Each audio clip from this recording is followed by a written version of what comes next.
Good morning. Thank you, Jesus, for the day. It is a Friday, which is the best. Let's get to work. The order of business here is to pick up where I left off yesterday.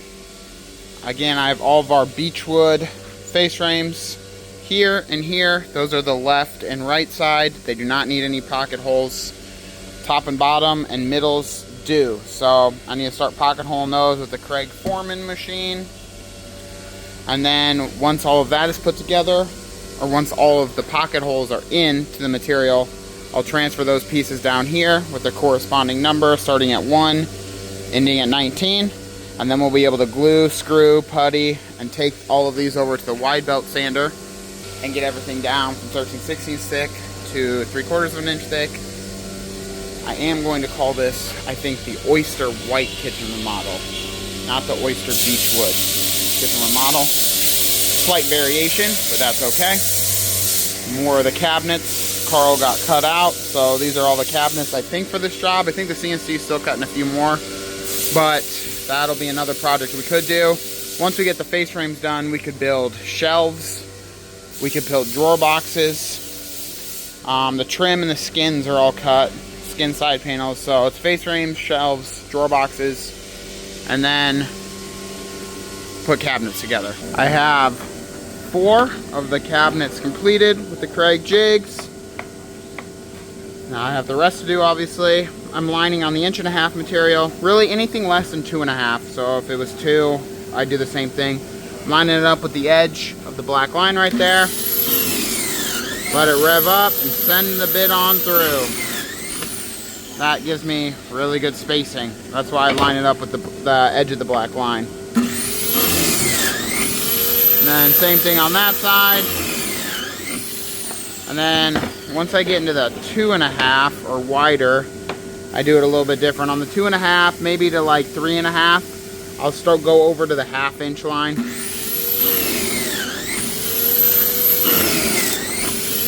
Something like that. And if I have a wide piece, I don't have any this time, but if I have like a 5-inch piece, maybe a 4-inch piece, I'll put 3 total. That way it really locks it in. Let it rev up, make sure you're perpendicular. Just like that. This is all it is. It's not hard, it's just kind of a slow process. This Craig Foreman makes the process go really fast, but there's still a whole bunch of boards to do. So, kind of miss Jakey. Brandon's got to go install some stuff somewhere, so I won't have him for a while. But typically, Jacob and I are in here building these things on a Friday, but that man's fishing. Good for him. Hopefully he catches a big whale. Now I'm just going to organize so I don't get a cluster. Don't want a cluster. That's for sure. There we go. Okay, 6 of them are done. 1, 2, 3, 4, 5, 6, 7, 8, 9, 10, 11, 12, 13 more to go. And then once I have all of these pieces with the Craigs completed, I'll get out my glue, my screws, my drills, my square bits. Everything's in here organized. Clamps, and we'll just start building them right here. Time has come to start putting together face frames with glues and screws, pocket holes. What I do, numbers, I've kind of culled or I've looked through all of our material. Make sure the fronts, and I want the backs to be perfect too, quite honestly, but I definitely need the fronts perfect. Right side, left side, and sometimes this can be confusing. My right and my left side are different sizes, so to make sure the right side is on the right hand side when I put it together, the left side's on the left hand side when I put it together, put my right side piece with the number down because that's the front, left side piece, number down, that's the front, and then I start at my top. This is my top piece. That way, once I screw it together and I lift it up, the right hand side is on the right hand side, left hand side is on the left hand side. If you start at the bottom, you have to reverse it. And it usually doesn't make a difference, but once in a while it does, and it's happened on the last order. I put it together and I was just trying to go, and I did it incorrectly. So if I would have just stuck to my process, wouldn't have had an issue, but of course I didn't, because I was just in a hurry. So stick to your process, you'll be perfect. Clamp that down using the Craig clamps. I like them. There we go. You want to know kind of a dumb thing I used to do? So as you can tell with this clamp, I have it clamped from the back of the face frame to the bottom side of the table. I used to clamp it just the material, not clamping it to the table, just the material, and it was the biggest pain in the butt. And I don't know why, I just didn't think of, I don't know. Again, I'm like self-taught with pretty much everything here. So is Carl. We're just all self-taught. So and this was probably 5 years ago now. I was just like, oh, this is how you have to do it, da-da-da. Well, no. And then I watch two YouTube channels. I watch Victory Outdoor Services, and I watch Perkins Builder Brothers. And I was watching, I think it was Eric, was using this from the Perkins Builder Brothers, and he clamped it to the table, just like this. And I said, oh my goodness, I am the biggest idiot ever. That is amazing. So started doing that, and what do you know? It worked out great. So I've actually learned quite a bit, or quite a few of their tricks from the Perkins Builder Brothers. I do like their channel a lot. A lot. I like Victory Outdoor Services a lot though too. Those are kind of the only two channels I watch, quite honestly. Let's get that bottom piece in. The more flush you get this, the better. I mean, you really want it about perfect, quite honestly. Use 1 1/4" fine threads. I like the 1 1/4", it grips better. Or, obviously, it goes in farther than the 1 inch, obviously. But I've kind of learned I need fine thread so I don't blow out the end grain. I used to do 1 inch on the bottom here, so it wouldn't blow out the end grain, and I don't know, I just got tired of switching back and forth and going from 1 1/4", 1 inch. I wanted it simplified for myself and the guys. So I said, okay, we're simplifying this. Because I used to use 1 1/4" coarse thread because they caught really great, but you couldn't use it on the end grain. It would do terrible things. So 1 screw now, nice, easy, efficient. That is together. Seams are super tight. Love that. Next step. Typically, Jacob and I would just put them all together, and then we go back through putty, double check. But since I don't want to, since I'm by myself right now, so Brandon gets back after he's installing, I want to put them here, and I want to put them here one time. So I'm going to check the height and the width. I'm going to check all the drawer box openings, and I'm going to putty. These seams don't really need putty, but I just like putting it there just in case, because it's easy now with the vertical belt sander. It'll take it off, worst case. So this needs to be 12, 41.5. What do we need it to be? 12, 41.5. And put a little X right down there. And then, where'd I put my putty? It's right in front of my face. All I'm going to do is just smear a little, just to make sure it's perfect. Again, I'd rather do it now. Let the vertical belt sander. It's a wide belt sander, Tyler. Let the wide belt sander do the work for me.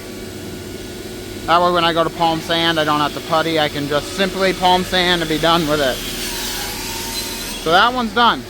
The uppers are a lot quicker than the lowers because it's a top, a bottom, a left and a right hand side.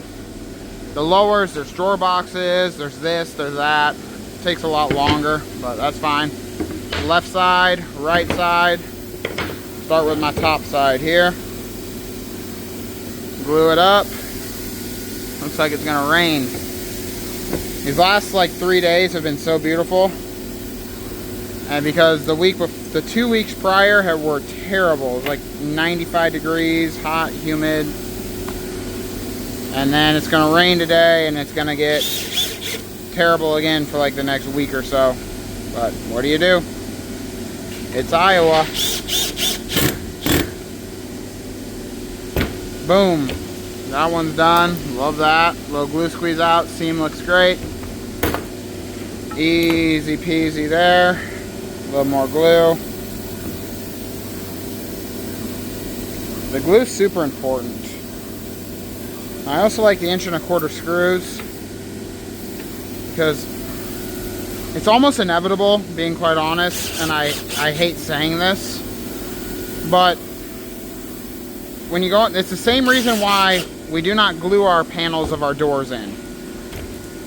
It depends, so depending on the environment outside, depending on the environment inside of the home, whether it's hot, cold, or as it gets hotter or as it gets colder, temperature change, humidity changes, moisture, anything like that, this cabinet is going to want to flex. The face frame, the doors, they want to flex, they want to move, they want to be able to breathe. Well, with the doors, we put panel buddies in between the panels and our like rails and stiles, so the door is able to expand and contract a little bit, not bust apart as the humidity rises or as the temperature lowers or rises, or as, well, the humidity too, but as moisture in the house goes up or down. Well, the face frame's the same way. All wood's the same way. Thing with the face frame though, obviously there's no middle panel. So, I like, and since we're not like mortising and tenons, that's essentially like how our doors are. You don't have as much contact of glue. It's simply a butt joint. Now obviously we're pocket screwing with glue, and it makes a super strong joint, but I like to use 1¼ inch screws because they go in a long ways, and it helps just grip these two pieces together. So hopefully, again, it will not stop it. Every cabinet is like this, sadly, but I want to stop this as much as humanly possible. Of the paint as it goes over the seam, you can probably go look at your cabinets. There might be some hairline, tiny little cracks that you barely even notice, or some of them might be bad. I want to prevent that as much as humanly possible. It's hard because, again, it has to deal with the condition of how you keep your home. It's just the nature of the paint on real wood and expanding, contracting, and such. But with the glue, with the pocket screws, and with the long screws, I think it helps. I know it helps. We don't really have that bad of issues at all with that. And that's why I don't like using the 1-inch screws. So, what's this need to be? 27 1/8. Let's see what we got. 27 1/8. Okay. 41 1/2. 27 1/8. 41 1/2. That guy's done. Okay. Boom. 2 done. 17 more. This is all it is. It's just back and forth, back and forth. Once I get to the lowers, I'm gonna cut me a little spacer block for our drawer boxes, so that way I can just pop, pop, pop. I don't have to do the tape measure as much, but all there is to it. I'm gonna keep doing this, and then once I get all these together and double checked, it's time for the wide belt sander. And Brandon might be back by that time, not sure. But if he is, or if he isn't, I'm gonna start sanding over there in the wide belt sander, get these down to 3/4 inch thick. Once that's done, bring it back over here. We gotta palm sand them, which is my least favorite, but it's gotta get done, so make sure everything's perfect with some 150 grit. And then these guys are ready for spray. And again, after that, Carl's kind of started cutting drawer boxes, but we can do drawer boxes, we can do shelves, we can put cabinets together. We'll just see what we get to here on Friday. And Saturday, Sunday, I'll definitely be busy up here building a million things. Brandon got back from installing. I got all the face frames put together, and now we're sanding these down from 13/16 of an inch thick to 3/4 of an inch thick. Feel really nice. Cleans them all up, makes everything super consistent. And then once this process is done, look at that nice seam, feels good. Which takes a little bit of time with the wide belt sander here. We'll go back over there. We'll just palm sand everything, make sure everything is super perfect, cleaned up. That way then they can get set by the oven. So everybody knows they're ready for some Oyster white paint from Sherwin-Williams. Keep on sanding these. We'll go palm sand. Brandon and I got all of our face frames fully sanded down to 3/4 of an inch thick. Now I'm just going to use the palm sander, clean everything up with some 150 grit sandpaper. Use 150 grit sandpaper because I think 220 slicks it out too much and the finish doesn't, well, stain and clear coat don't absorb as well and as even. And I don't think our paint or primer product adhere as well either. It slicks the grain out too much. So 150, clean everything up, set everything over there. Everything's been double checked drawer box wise, measurement wise for the face frames. And then I think Brandon, when we're done, is gonna go take lunch. I'm gonna unload van, one of the vans that has full of wood for the next kitchen remodel. And then when he gets back, I think we may start. Brandon cut out all the bottom panels right here for the drawer boxes, and then I think I may have him start cutting out the sides, the 5/8 inch maple. Carl started, but Brandon can finish, and then I can start dovetailing. All of our beechwood face frames are now fully sanded, ready to get primed and sprayed. The only few things for the trim that need primed and sprayed are the toe kick. I think the screen molding's inside the oven right now. Fridge panel completely done. All the other side panels and trim and floating shelves are over there. They're completely done. I think I'm going to unload the van. And then what else?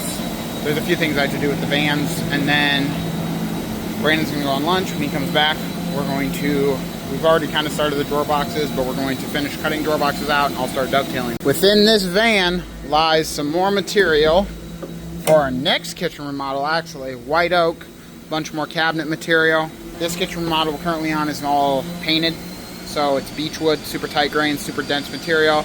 Color is obviously oyster white, but the next one is kind of a mix. The island's beechwood because it's painted. I forget the name. It's a weird name, but it's a reddish. It'll look really good. And then the rest of the kitchen is stained, a natural stain, all by Sherwin-Williams, and it's white oak. So that'll look really nice. It'll be a cool combination. Haven't done that before. The white oak stained natural with a red. But I need to get this unloaded, so that way this van can go away. Get the other van in here, unload it, put it away, and then the third van do the same thing. So I'm going to be doing that while Brandon's getting lunch. He's just finishing the last face frame right now, actually. Sanding it. He'll go take lunch. I'll do this, and then when he gets back, I'm just going to belt out some drawer boxes, hopefully. I just cut my first pin and tail, my first dovetail joint for this kitchen remodel drawer box order. And everything's maple, 5/8 of an inch thick, full extension, soft close, dovetailed, lining my pin and my tail up perfectly. Super important there. It's a little bit off. Want it nice and flush. FOT, flush on top. Start the machine up. Going to do a nice climb cut, and then in and out of each pocket. Nice and slowly, making sure everything's super clean. Okay. That one's done. And they'll go in there and seat in there perfectly. Love that. Now I just have about 20 other drawer boxes to do. Each has 4 sides, so probably 80 of those cuts. And then we can start routering. Start notching out our back and start gluing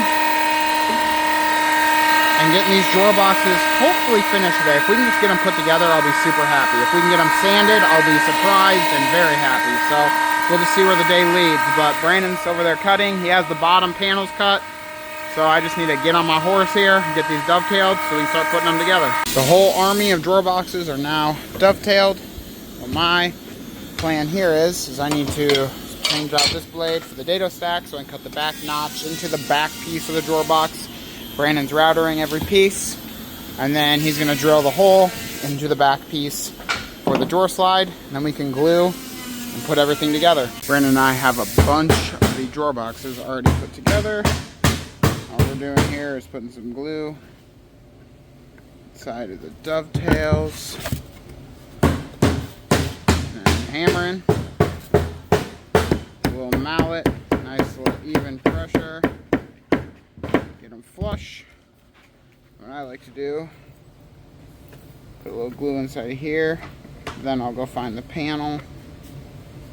That way that glue can kind of set up so when I tip it, it doesn't do something bad and go on the inside 13. And And Brandon has pre-labeled all of these right on the front. So I know it goes just like this.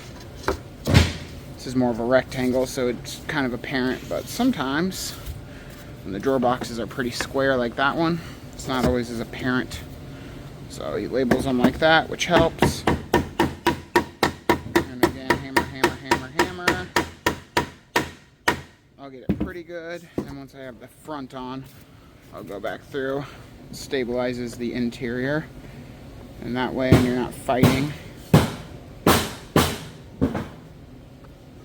Bop, bop, bop. Bunch of glue. And then try to flip this without getting glue on the inside. There we go. Hammer that nice there. And then back and forth, even pressure. There we go. That's really nice. There needs a little. Down there now needs a little. There we go. I think I can live with that. For sure. And then I'll go back through with a palm sander. I'll sand out any inconsistencies. It's kind of annoying to do, quite honestly, but it's well worth it. Makes the drawer box look really good, actually. Get our little 8-inch, but this is what we're doing for the rest of the day. Once we're done here, we'll probably putty, sand, well, putty, we'll check the measurements, and then maybe sand. But that being said, thank you for watching the video. Subscribe to the channel, give us a like. We'll see you tomorrow. Adios.